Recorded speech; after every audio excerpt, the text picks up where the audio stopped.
Hi BookTube! My name is Sarah and welcome to the Bookish Knitter. Today I am coming to you with another category spotlight video. Today we are going to talk about Harlequin historicals, and I had a lot of fun going over my shelves here. You know, again, everything over there is a mess. Nothing is in any kind of order, but I was able to find 5 books that I definitely want to share with you guys to kind of show you the progression a little bit of the line. So I do own the first book in the Harlequin historical line. I can't find it. And I know I've owned it because I've read it. I can talk today. So anyway, that will eventually show up in another video. Again, as I've mentioned with these category spotlight videos, I will circle back around to the historical line at some point and pick 5 new books to show you guys. So no guarantee that all of these are available digitally, but I will let you know if I think that they are. So let's jump in and get started. I have a nice mix here. I have everything from the 4th book in the series up until a book that was published in May of 2020. So kind of running the gambit, if you will. So this first one that I want to show you is available digitally under a different, I don't know if it's under a different name, but this is a pretty big author, so I'm assuming that you can still get it digitally.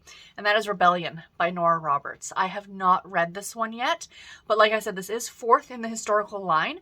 I do love these older covers. They were very reminiscent to the other historicals you would have picked up at the time. They didn't scream, I mean, they said Harlequin up here, but they didn't scream the fact that they were category. So I think that they did that to make them more accessible to people who might not have picked up a Harlequin historical, just were looking to read a historical romance. So yeah, this is part of a series, I believe. This came out in, I think it was August of 86. Am I wrong? Let me just see here. Bear with me. August of 88. My apologies. August of 1988, this one came out. So, a flash of petticoats, a banner of red gold hair, one look at Serena McGregor, and Brigham Langston was captivated.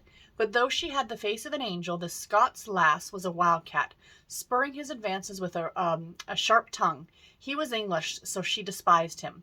But disgust wasn't all Serena felt, for Brigham was as handsome as the devil, tempting as sin. In his arms she melted with the heat of their passion. Against the bloody background at the Battle of Culloden, am I saying that right? Another war was waged and won. The price was honor, the victory love. So, I mean, you can pick these up still, because it's Nora Roberts. All of her stuff has been republished digitally. So yeah, especially the stuff that she wrote for Harlequin years and years ago. I'm sure she got her rights back to all of them because, again, she is Nora Roberts.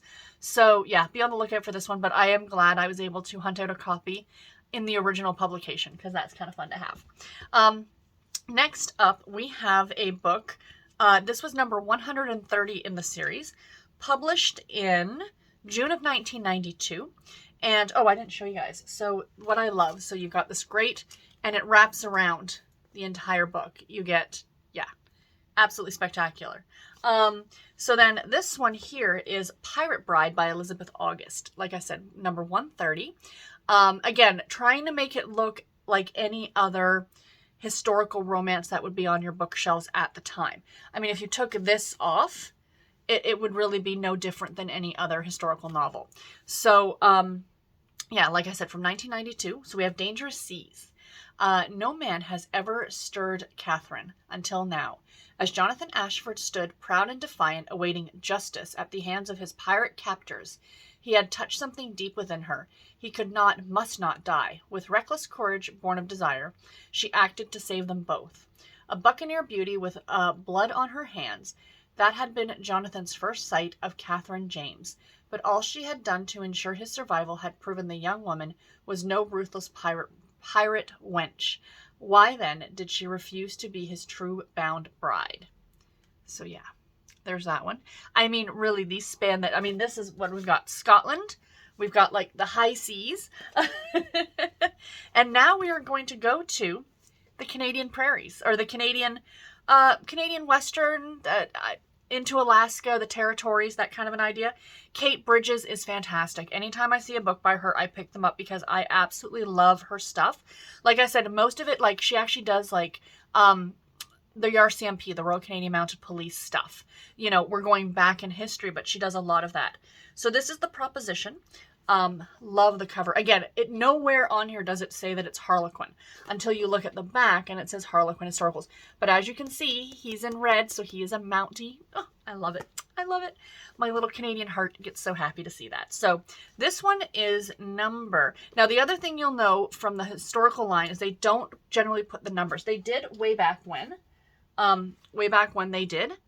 You can see that says number 4 briefly, and that says 1 there. So the numbers were on there. They might be hard to see, but they don't do that later on. But again, the cover wraps all the way around.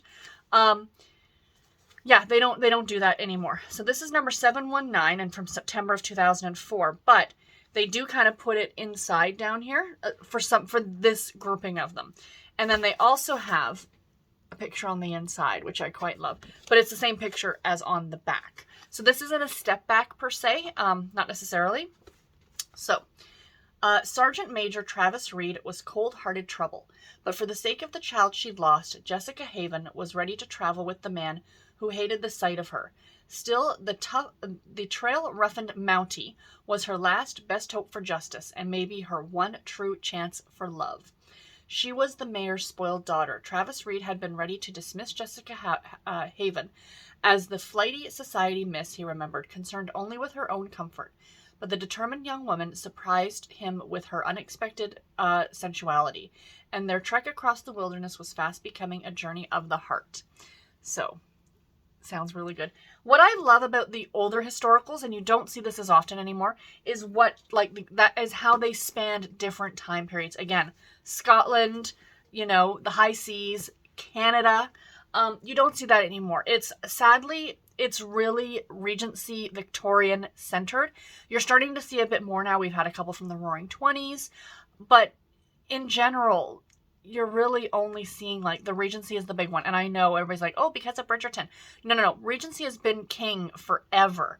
But what I love again about these old ones, if you can hunt them out, is the different locations and different time periods that they encompassed. So for something different, I could not show this book because it is hands down not only my favorite historical ever written, but I think it's my favorite Harlequin ever written. Those of you who've been watching my channel for a while know exactly what book I'm talking about. This is Diary of a War Bride by Lauri Robinson. I love this book. Please do yourself a favor. This is available digitally. Go out and pick it up. It's number 1386, and it was published in 2018, July of 2018. There is an author's note, and I just want to read the author's note for you guys. For me, one of the most wonderful things about writing historical romance novels is the research, discovering little hidden details that took place behind the scenes of different eras can be truly amazing. That happened again with this story when I read about an American pilot who dropped candy to children in Germany. Although my story is completely fictional, I knew I had to use that little aspect of such a tremendous act of kindness in some way. I hope you enjoy reading about it as you travel with Dale and Catherine on their journey to a happily ever after. So this story is about a American soldier. Yes. Okay, let me read the back. Dear Diary, despite the war raging around me, I can't stop thinking about the American officer Sergeant Dale Johnson. I've never known anyone as brave, kind, and handsome, but I promised myself I wouldn't care this much about a man again, especially when he could only be transferred at any time. Yet that only makes me want to relish our time together. Now fighting my heart feels like the biggest battle. The Land Girl and the U.S. Officer, July 1942. So World War II, he's an American officer, she's a British Land Girl, and they fall for each other, and it is charming and delightful. It's told in a way. It's not completely told in diary entries, but the beginning of every chapter you do get a bit of a diary entry from her. And how this read to me, what I loved about it was as if, you know, you were going through your grandparents' or great-grandparents' trunk in their attic for whatever reason, or in the basement, and you run across her diary from the war. And this is the relationship with the man who she eventually married. And this book melted my heart. I loved it so much. Please do yourselves a favor and read it. It is fantastic. I need to give it a reread. It's been a number of years. And last but not least, I'm ending with a more recent historical. We have The Master's New Governess by Eliza Redgold. This came out in May of 2020, and it's a Victorian. So I really did try to pick different time periods to show you guys. No Regency. Regency out the wazoo. Maybe on my next historical spotlight, I will do nothing but Regency. But for right now, I wanted to kind of showcase all the different ones that they used to do and might still do every now and then. So I've read this author before. She is fantastic. She did one a couple of years ago that was about this women's suffrage movement, which was really good. So you might want to check that one out too. So it says on the back, unfairly dismissed from her previous position, her reputation ruined, Governess Maud Wilmot is forced to take on a new identity. When she feels an ever-growing attraction to her new employer, Cornish railway entrepreneur Dominic Jargo, Maud longs to reveal the truth, but doing so could end their fledgling romance before it's even begun. I have not read this one yet, but it looks really good. I love the cover of it. Absolutely gorgeous. So yeah. So there we go, you guys. That's the historical line. Let me know what you guys think. This line has been around forever. Unfortunately, you cannot get these here in North America on store shelves. So like you can't go to Walmart and pick this book up, which makes me very upset. I did last year while doing the Categorically Romance podcast. Brie and I actually chatted with the editor. Was it the editor? The editor of the historical line. And she talked a lot about the fact that these are huge overseas, like in like for the Mills and Boon, for the UK, Australia, stuff like that. The historical line is king, essentially. So they are sold in stores over there, but they're not over here because they're not as big a deal, which surprises me considering the fact that historical romances are huge over here as well, again, to my understanding. So I don't know.